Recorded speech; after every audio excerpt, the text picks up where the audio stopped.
Hello, everyone. Welcome to our presentation. Today, we're going to explore Writing Mega Goal 2.1 and TV around the world. This is Unit 4, and I'm excited to take you through what we'll be learning. We'll cover the key aspects of writing and how television is enjoyed around the globe. So, let's get started and dive into this interesting topic together. Today, I will talk about how to give a short review of a movie, TV show, or book. First, it's important to outline the major events in the plot.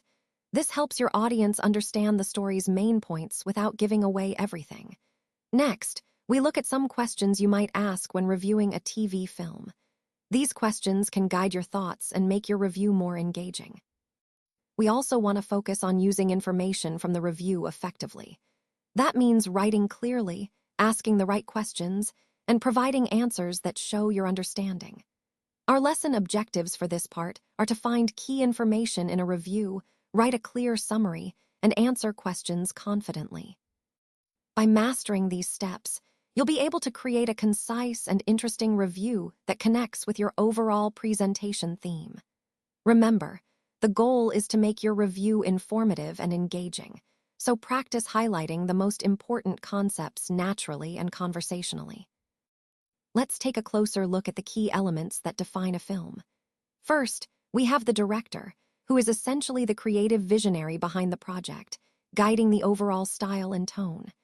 Then, there are the actors, whose performances bring the characters to life and connect us emotionally to the story. The setting is also crucial, as it establishes the time and place where the story unfolds, immersing us in the world of the film. The genre helps us understand the type of story we're in for, whether it's a comedy, drama, horror, or something else, and sets expectations for the audience. Lastly, the author or the original creator of the story provides the foundation upon which the film is built. It's important to remember that when analyzing a film, we focus on these elements to better understand the overall vision and narrative. We leave out details like country and duration here because they are also relevant, but aren't the focus on this particular slide. All these components work together to shape our experience and interpretation of the film, connecting directly to the broader theme of how films communicate stories and ideas visually and emotionally. What do you see here? This is a poster advertising a TV film. Now, take a moment to really look at it. Notice the design elements, colors, images, and text. All of these are carefully chosen to catch your eye and convey the message quickly. Posters like this are a common way to promote media content. They aim to generate interest and curiosity among viewers. Think about how the imagery and wording work together to create an impression. This is a great example of visual communication, where every element has a purpose. And connecting this to our overall theme, it shows how advertising uses visuals to influence our choices and perceptions. So, next time you see a poster like this, consider what it's really telling you beyond just the surface. Today, let's take a closer look at Moby Dick, a classic that falls into the fantasy and adventure genres. This film features notable actors like Gregory Peck, Richard Badehart, and Leo Jen, bringing these characters to life. The story revolves around key characters such as Captain Ahab and his ship's crew, as well as a massive whale that becomes central to the plot. The setting is 19th century England, specifically on a whaling ship during a sea voyage. The plot is driven by Captain Ahab's relentless quest to find this great whale, not just to hunt it, but to seek revenge. His obsession defines the story's tension and themes. As we explore this film, keep in mind how it combines elements of adventure with deeper themes of obsession, revenge, and the human struggle against nature. This connects to our overall discussion of storytelling, how characters' motivations shape unforgettable journeys. Yes, when we talk about the present tense in film, it's primarily used to describe who directs and stars in the film. This tense helps us discuss the ongoing or current roles of the people involved. For example, if I say, Steven Spielberg directs this movie, I am indicating that he is the current director, even if the film was made some time ago. It's a way to keep our description immediate and relevant. Similarly, when mentioning actors, we say, Julia Roberts stars in this film. Using the present tense here emphasizes that she is the current star of the project, making our discussion feel more lively and up-to-date. This approach is particularly useful when talking about films that are currently in production, being released, or when analyzing a film's ongoing impact. This tense also helps us connect with the audience because it creates a sense of immediacy. It feels like we're talking about what's happening now, even if we're discussing a film from the past. It's a way to bring the story or the people involved into the present moment, making the conversation more engaging and dynamic. Understanding when to use present tense for directors and stars is crucial for clear and effective communication about films. It helps us focus on the current roles and contributions of these individuals, which can be especially important in reviews, analyses, or discussions about ongoing projects. So, mastering this tense allows us to describe the filmmaking process and the cast's roles more accurately and vividly. Let's take a closer look at each paragraph and its focus. First, we have the book review itself. This part gives us an overall impression of the book, highlighting what stood out and whether it's worth reading. Next, we move to the characters. Here, I'll discuss the main characters, their development, and how they contribute to the story. Remember, characters often drive the narrative and connect us emotionally to the plot. Then there's the plot. I'll explain the main storyline, key events, and how the story unfolds. A good plot keeps us engaged and eager to find out what happens next. Following that, we have the writer's recommendation. This section shares the author's personal opinion about the book, whether they think it's a must-read or not, and why. Now, let's look at some additional details that might be included, such as the writer's overall opinion, the characters again, the plot, and even the director and stars if it's a TV film adaptation. Also, the date might be mentioned to provide context, like when the review was written or when the film was released. All these points connect to the overall theme of our presentation, understanding how reviews are structured and what makes a review comprehensive and insightful. So, as we go through, keep in mind how each element contributes to forming a complete picture of the book or film being discussed. After Pip's efforts to help Magwitch leave the country fail, tragically, Magwitch dies in prison, and as a result, Pip loses his entire fortune.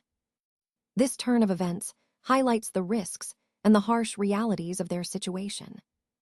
Interestingly, Magwitch, who had been an escaped convict, manages to illegally return from abroad and publicly reveals that he is actually Pip's secret benefactor. This revelation completely changes how we see their relationship. Magwitch's gratitude and loyalty come to light in a dramatic way. If you recall, Pip first met Magwitch when he was just a young boy and gave him food, an act of kindness that would have profound consequences later on. Eventually, Pip is sent to London, where he transforms from a poor orphan into a gentleman, an incredible journey of growth and self-discovery. This story is especially appealing to young adults because it's full of mystery and romance, and it involves careful plotting and deep, complex characters. At its core, it's about a humble boy who, through a series of twists and turns, becomes a gentleman in 19th century England. Charles Dickens' Great Expectations is a classic fiction novel that beautifully captures this transformative journey. So, in the bigger picture, Pip's story reflects themes of social mobility, moral development, and the true meaning of gentility, key ideas that run throughout the novel. When you're writing a book review, it's important to follow some key steps to make sure your review is clear and helpful. First, start by understanding the book thoroughly. Know its main themes, the author's purpose, and the key messages. Then, organize your thoughts logically to share your impressions. Be honest about what you thought worked well and what didn't, supporting your opinions with specific examples from the book. Remember, a good review isn't just about summarizing the plot. It's about engaging your reader and giving them insight into whether the book is worth their time. Connecting this to our overall theme, effective book reviews help us develop critical thinking and communication skills, which are essential in many areas of our learning journey. So, by following these steps, you can craft reviews that are not only informative but also engaging and thoughtful. This slide doesn't contain enough information. That's why we're moving to the next slide. From the Holy Quran, we learn many valuable lessons that are central to understanding our faith and guiding our lives. The Quran emphasizes the importance of sincerity, humility, and reliance on God. It teaches us that true success comes from righteousness and maintaining a strong connection with our Creator. When we reflect on these teachings, we see how they reinforce the overall theme of living a life aligned with divine guidance. The verses remind us to seek knowledge, be patient, and show compassion to others. These principles are not just theoretical, they are meant to be practically applied in our daily actions, helping us become better individuals and better members of our communities. Ultimately, the Quran is a source of endless wisdom that continues to inspire and guide us on our spiritual journey. All right, let's focus on the resources available to us for learning and practicing. On this slide, we see the workbook, which is typically found on page 256. This is a great tool to reinforce what we've discussed, providing exercises and activities to deepen your understanding. Next, there's the exercise labeled as L, which stands for a specific activity designed to help you apply the concepts we've covered. These exercises are crucial because they turn theory into practice, helping you internalize the material more effectively. Then we have homework, which is an essential part of the learning process. It encourages you to review and practice on your own, solidifying your grasp of the content. Overall, these resources, workbook, exercises, and homework, are interconnected and serve to support your learning journey. They're designed to reinforce key points, deepen comprehension, and ensure you can apply what you've learned in real-world situations. Remember, engaging with these tools actively will help you get the most out of this entire presentation. Thank you so much for your attention today. I really appreciate you taking the time to engage with the material. This is the final slide, and I just want to say thanks. Your participation and interest are what make these discussions meaningful.